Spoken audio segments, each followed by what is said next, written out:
there! Welcome back to this week's Homemade for the Holidays. My name's Kate and I work at the Morrisburg branch of the SDG Library. Today is Tuesday, December 1st, and that means there's less than a month left till Christmas. My question actually for this week is, do you send out holiday cards? Are you ready to send out your holiday cards already this year? And even if you don't send out holiday cards, my question is, what do you do with them at the end of the season? Do you recycle them? Do you keep them?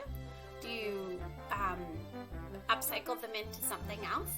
Comment below with the answer to these questions, and that gives you an entry in the draw to win this week's prize. I always mean to send out Christmas cards. I buy them every year, and then something happens and I don't even know. I'm really guilty of not sending out cards.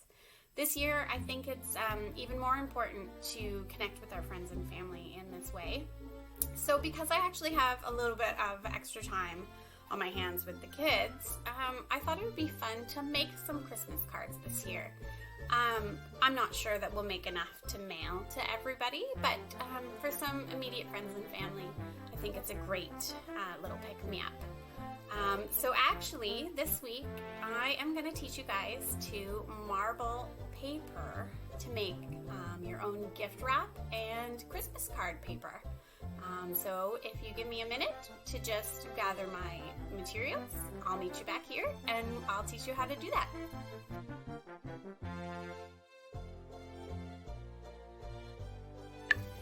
Okay, so making your own marbled paper for cards and wrapping paper is really easy. It's a lot of fun to do with the kids.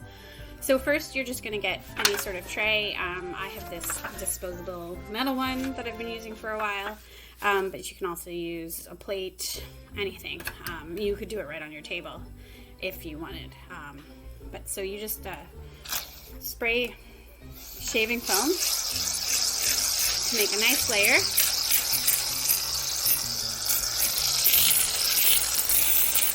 Whoops, maybe need to shake it up a bit more. There we go.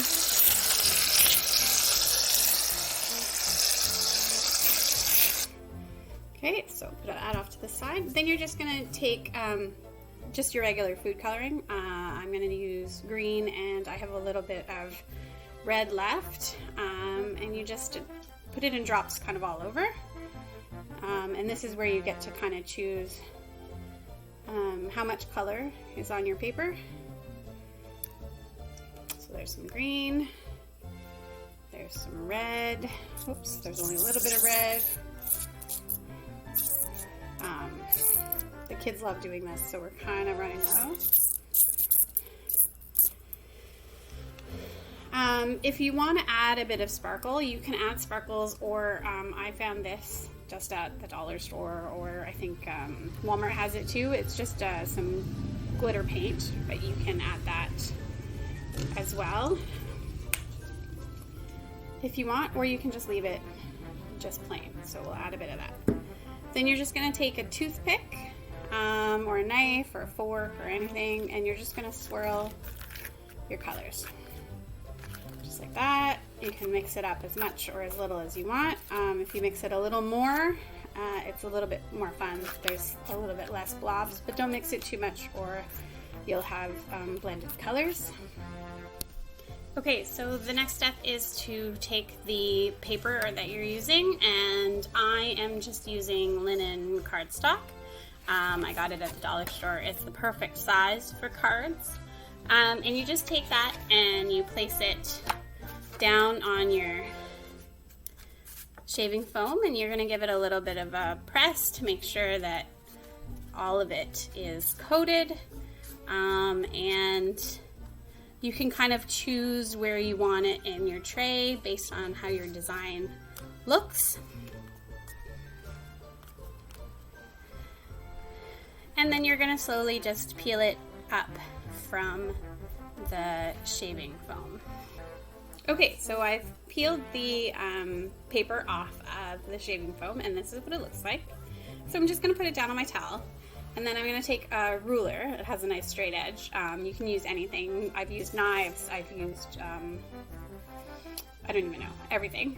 And you're going to hold the edge down and you're going to scrape across the top. And this is where it can get a bit messy. So that's what's on the ruler. And I kind of wipe it off. And I'm just going to give it another quick swipe the other way, just to make sure I've gotten everything off. And so that's what you're left with. So then you put that aside to dry, and once they're dry, you can turn them into different things. Dry, you can turn them into cards. You can fold them and use the card themselves as paper, so as a card. So you can just kind of do that and just write inside it. Or you can cut out. This one says Merry Christmas. You can't really see that. I also cut out a tree out of the marble that I liked. I've cut out snowflakes. It says Let It Snow there on some of my blue and silver.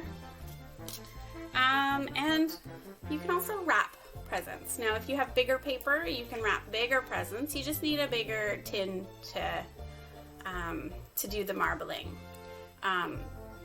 If you did do the marbling, I would love to see what your creations turn out like.